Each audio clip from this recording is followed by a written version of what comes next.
Well, hello, friends. Mark Holmes here. And as always, thank you guys for watching, commenting, and subscribing to the Joe Boo Sports Report. Without you guys, man, this literally does not work. Okay, by now you've heard Cole Beasley is now going to Buffalo. So I'm back at the house here, getting ready to do some more work and stuff on the cabinets and things, but have to check in on NFL Live. Now, I got to tell you, they say imitation is the highest form of flattery. And I believe some people at ESPN watch the Joe Boo Sports Report. Because what I noticed as I was sitting here, they've added a countdown clock. They got, right now they're counting down to free agency. I mean, technically, tomorrow the league year begins and that's where counting down. But now they have a countdown clock? I wonder where they've seen a countdown clock. I don't know. You guys know of any place they have a countdown clock? But here's the thing.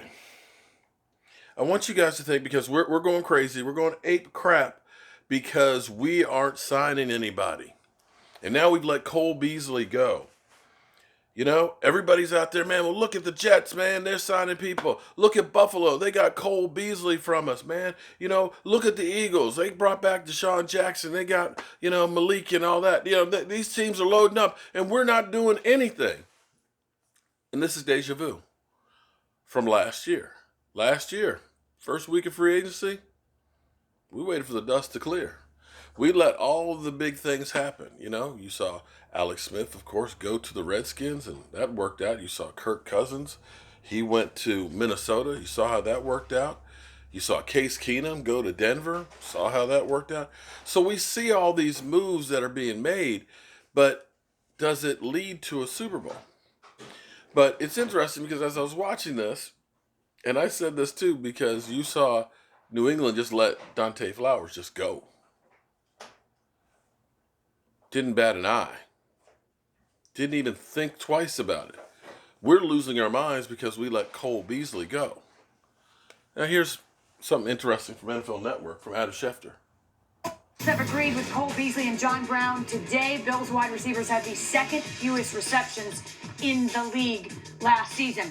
So before we talk about what we may see next with this wide receiving group, let me ask what you like so far. Well, I want to point out something to you, Wendy. Please do. As Teddy and I are just standing here on this board looking at all the acquisitions so far, there's one thing that just jumps out to me as I looked at this board.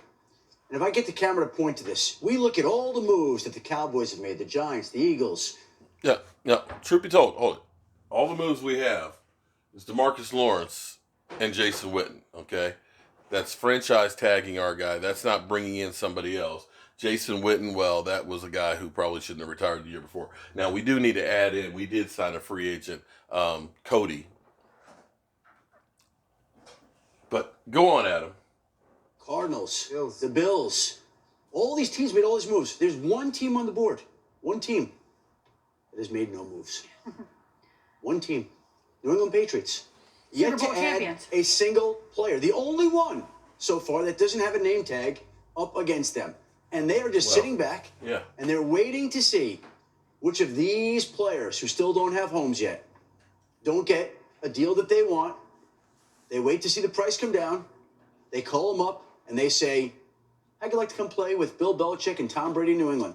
How'd you like to play for a team that's won 6 straight Super Bowls? I know we can't pay you $10 million, but we'll give you a one-year deal. Or $5 million, give you the chance to come into New England, win a Super Bowl, increase your value, get back to the market and the ESPN board next year, and then you can hit the free agent market again. Oh, by the way, your chances for winning a Super Bowl are like 23% if we look at the last 10 years. They may have to worry about redefining themselves again because two players that really defined who they were, multiple defensively. Trey Flowers is now gone. He's a Lion. And then a power running game, Trent Brown. He's moved on to Oakland. So they will use some of these players when the market goes down to help to reestablish what they want to be next year. But they can do that. I mean, they have proven historically that they have that capability to survey this group, find what fits for them, bring them to... Yeah. And that's the difference of New England and everybody else. One, when they let these guys go that have established themselves again, they get compensatory picks back. They will trade guys before it's time to pay them to a Cleveland and get high draft picks back for them. There's nobody who's irreplaceable other than Bill Belichick and Tom Brady in New England. And you have to start getting that into your head that it's not always the worst thing to let somebody else go and to wait till the dust clears and see what you can get for value. The Cowboys have been slowly learning that because the Cowboys used to be the wild mavericks out there that were moving and constantly trying to trade and move up and down the draft and stuff and overpaying their players.